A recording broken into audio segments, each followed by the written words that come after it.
Hello, everybody. Thanks for joining me today. I'm Dorothy Morgan. I'm a professional astrologer. Started my studies back in 1988. I'm no amateur. Today, I'm going to give us a little daily astrology. We'll start with that. The full-blown astrology is on my Patreon page. You're welcome to come and join that platform if you like to support us over there. But today, we're going to talk about the astrology, as I've been doing for quite a few weeks now. A little bit of Astro-Dice gives us an extra little message from spirit, if you will. And then the Oracle deck, which is the earthy, grounded, native spirit. I love that hashtag, align with nature. Nature is everything. It helps keep me completely and totally grounded. And even when I'm not grounded, it helps me to get grounded. All right. So I want to share my screen. Pull up the chart I want us to take a peek at. Here we go. Make sure I am sharing the accurate thing. Yes, I am. Good. All right. This is for Saturday, March 5th, 2022. However, even if it's not March 5th when you watch this, the message might resonate with you still. So we have the moon in Aries. So again, it's still really vibrant like it was yesterday. Tell me how yesterday went, because the moon yesterday had absolutely no aspects going on for the whole day, right? There was none. So let me know how that went for you. Yesterday, meaning March 4th. Today, the moon will make a square to Pluto, but that's not until near midnight. So we're not going to be overly concerned with that. We do have some big shifts, which I'll talk about for Sunday. When Venus and Mars enters Aquarius. In the meantime, today's special message is that the Sun and Jupiter, just a few hours before this is 10 a.m. Eastern time, Jupiter and the Sun are conjunct, and they're right there pretty close with Neptune as well. So to me, that's like, let's just it helps us to feel, even though there's like really a lot of harsh things going on in the world. It can also, and we can validate that and acknowledge it, but we also need to find that place of peace and compassion and harmony and love and balance and optimism and joy. And that's what the Sun conjunct Jupiter, just in a nutshell, represents. All right. So we're able to do that. However, it can also represent, if you want to put your head in the sand, you can do that too. What that means, if that's just a saying, it means ignoring what's going on around you. You can do that as well by overindulging in spirits, right? Alcohol or a drug of your choice. It can get you there. Or you could get lost in TV. I know once in a while, I'm like, I've just had enough of this day.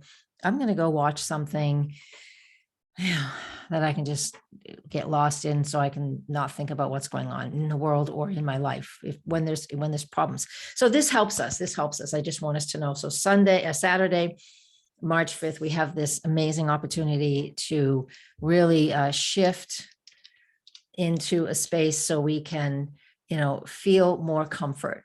It's like getting into the hot tub. If you've ever done that. Oh, I used to live with some friends and they had a hot tub in the middle of the winter. Oh, you just go out there in the middle of the night and just see the Milky Way and the stars and this, oh my God, that's such a Neptune effect, right? Like just in the hot tub, bubbles, so warm, ice and snow outside, stars above. Oh, that was magical. I love that. It didn't last long because I didn't live there for very long, but it was wonderful. It's a nice memory. That's Neptune, right? That's Neptune, that's Pisces. And then again, I want us to also recognize the Neptune, the Sun conjunct Jupiter and Neptune, all there in Pisces with that new moon we had in Pisces a few days back.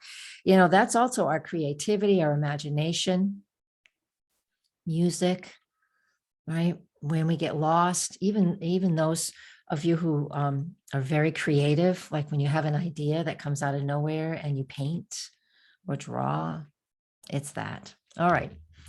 What's the extra message? Ooh, that was loud. What's the extra message from spirit? Oh my goodness, that's so funny. I find it funny because this is where the moon is. It says it's the moon in Aries in the 5th house. So an additional message from spirit with the roll of the dice here is telling me that, yeah, go get creative. Fifth house is all about what I'm passionate about, what I'm creative, what I want to create, what really gets me going, right? So with the moon in Aries, this is just additional energy. The moon is in Aries. These dice sometimes always do match up. It's just so cool. See, here we go. The moon and Aries. So cool. I want us to think about that. And when you think about this, it's like take some initiative and go create something beautiful. Do that for yourself. You will love it. It's what we need to escape from a lot of the harshness of reality. And we don't have to escape it forever, but we do need breaks. Don't forget, be kind to yourself, be kind to others. We learn the most patience from those who annoy us the most. I just read that somewhere. I can't remember who said that. Could easily be Gandhi or the Dalai Lama. The Great Mystery shows up. This card is fantastic. It's about trust. I've pulled this one before. And I love this deck because, again, it's an earthy deck. We get to align with nature. The cards help me with that too. There we go. So that Great Mystery, look at the Aurora Borealis. It's like a land I haven't been to yet, Iceland. Someday I'll find a way. I'll just make it happen. What is the Great Mystery about?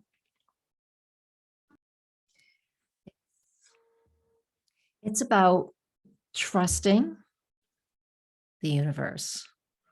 We don't always get to have all the answers that we want. Could ask a million tarot people, or 2 or 3, or an astrologer, or anybody, an answer to something that you have a query about. And sometimes we're just not meant to know what the answer is. However, what we are meant to recognize and realize is that with the Great Mystery card here, it's just telling us to trust that we are where we're supposed to be. And sometimes the most difficult situations lead to the most beautiful opportunities that we didn't even know were available. Gosh, I needed to hear that too. Sometimes words just come right through and I don't even know where they're coming from, but then I hear my voice saying it and it's just like, that's exactly what I needed to hear right now. So, and I hope you did too, because these readings are just as much for me as they are for you. And I love doing them. And I thank you all for your support. And I am eternally grateful that you guys are here every day. And I'll be driving when I launch this one. So yeah, so no worries. And but it'll be ready for you anyways. All right, guys, blessings. Thank you so much. And have a good Saturday. Namaste.